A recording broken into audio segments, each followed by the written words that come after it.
Đừng nhìn nhau chi mà hoen lệ bờ mi, tình dù chưa phai không trách được tử ly.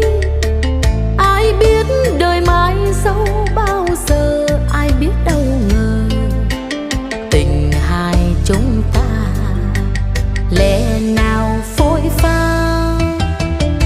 Xót xa từng kỷ niệm đầy vơi, lòng mình muối rát sao không mặn người ơi.